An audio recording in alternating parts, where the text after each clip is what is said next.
Latest programme కోసం bell icon ని click చేయండి. దేవుడి దీవెనని పొందండి. పవిత్రాత్మ తండ్రి దేవునికే మహిమ కలుగును గాక. ఆమేన్. ప్రియమైన దేవుని బిడ్డలారా, ప్రభు క్రీస్తు యొక్క మిత్రులారా, ఈరోజు మంగళవారం 5వ తారీఖు మే నెల. యేసయ్య ఈరోజు మనందరితో మాట్లాడుతున్నారు. పునీత్ యోహాను గారు రాసిన శుభవార్త నుండి 14వ అధ్యాయము వచనములు 27 నుండి 31 వరకు. శాంతిని మీకు అనుగ్రహించుచున్నాను, నా శాంతిని మీకు ఇచ్చుచున్నాను. లోకం వలె నేను ఇచ్చుట లేదు. మీ హృదయములు కలవరపడవలదు, భయపడవలదు. నేను వెళ్ళి మరలా మీ యొద్దకు వత్తును అని నేను చెప్పిన మాట మీరు విని ఉన్నారు కదా.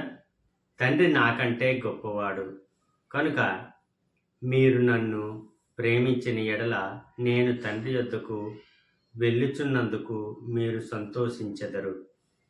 ఇది సంభవించినప్పుడు మీరు నన్ను విశ్వసింపగలందులకు, ఇది సంభవింపక పూర్వమే ఇప్పుడు మీతో చెప్పుచున్నాను. మీతో ఇంకా ఎక్కువగా మాట్లాడను. ఎలైనా ఈ లోకాధిపతి వచ్చుచున్నాడు. అతనికి నాపై ఎట్టి ప్రభావం లేదు. కానీ నేను తండ్రిని ప్రేమించుచున్నందున లోకము తెలుసుకొనగలుగుటకు తండ్రి నాకు ఆజ్ఞాపించినది నెరవేర్చుటకు ఇట్లు చేయుచున్నాను. లెండు ఇట నుండి వెళ్ళదము. ఇది ప్రభు అయిన క్రీస్తుని యొక్క వాక్కు. క్రీస్తు ప్రభువా మీకు స్తుతి మహిమ కలుగును గాక. ఆమేన్. తండ్రి వందనం, యేసయ్యా వందనం, పరిశుద్ధాత్మ దేవా వందనం. Praise the lord. హల్లెలూయా. ప్రియమైన దైవ జనాంగమా, యేసయ్య ఈరోజు మనందరికీ కూడా పరలోక రాజ్యం యొక్క పరమ రహస్యాలను మనకు తెలియజేస్తున్నారు. అయితే ఈ పరమ రహస్యాలను మనం తెలుసుకొని వాటిని ధ్యానించాలి.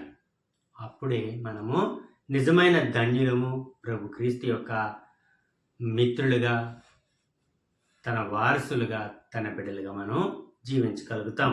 అయితే యేసయ్య చెప్పిన మాట, శాంతిని మీకు అనుగ్రహించుచున్నాను, నా శాంతిని మీకు ఇచ్చుచున్నాను. ఆయన మనకు కొలవలేనంత ప్రేమతో శాంతిని వసుకుతున్నారు.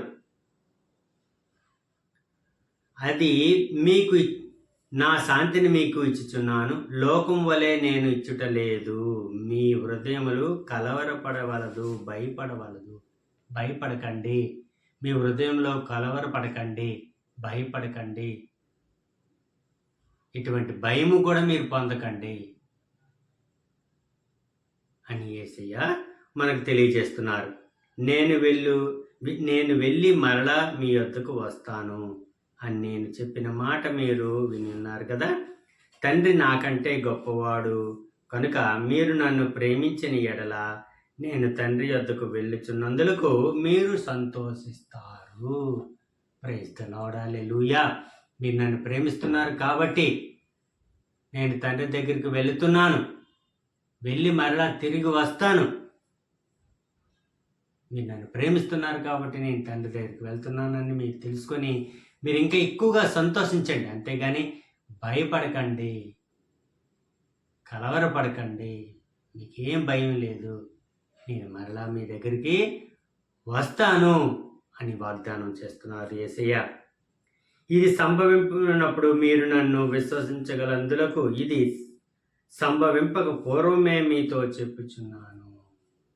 ఇదంతా కూడా జరుగుతుంది, కానీ జరగక ముందే నేను మీకు చెప్తున్నానని యేసయ్య తన శ్రమల పాత్ర ముందుగానే యేసయ్య తన శిష్యులకు తెలియజేస్తున్నారు.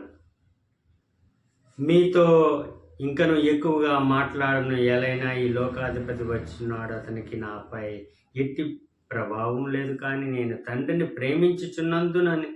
ప్రేమించుచున్నానని లోకం తెలుసుకొనుటకు తండ్రి నాకు ఆజ్ఞాపించినది నెరవేర్చుటకు ఇట్లు చేయుచున్నాను. చేస్తాను అని యేసయ్య ఈ విషయాలన్నీ కూడా పరలోక రాజ్యం యొక్క పరమ రహస్యాలను మనందరికీ కూడా యేసయ్య తెలియజేస్తున్నారు. ప్రియమైన దేవుని బిడ్డలారా, ఈ విషయాలను మనం గమనించుకుంటూ దేవుని చేయి పట్టుకొని, క్రీస్తు చేయి పట్టుకొని మనము ప్రభు ప్రేమలో మనం జీవించుదాం. ప్రభు పరిశుద్ధాత్మ మనకి ఎప్పుడు కూడా తోడుగా ఉండునుగాక. ఆమేన్.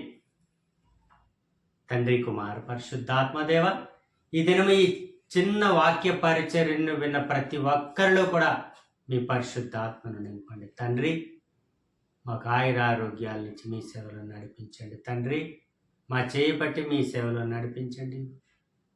మీ బిడ్డలుగా, మీకు ఊడిగం చేసే బిడ్డలుగా, ఇహ పరలోకాలలో మమ్మల్ని అభిషిక్తులుగా చేసి మమ్మల్ని మీ సేవలో నడిపించమని నజరుడని యేసు నామములో బ్రతిమాలుతూ ఫలింపచేయమని కోరుచున్నాము అబ్బా తండ్రి. ఆమేన్. God bless you all. దేవుడు మేము దీవించును గాక.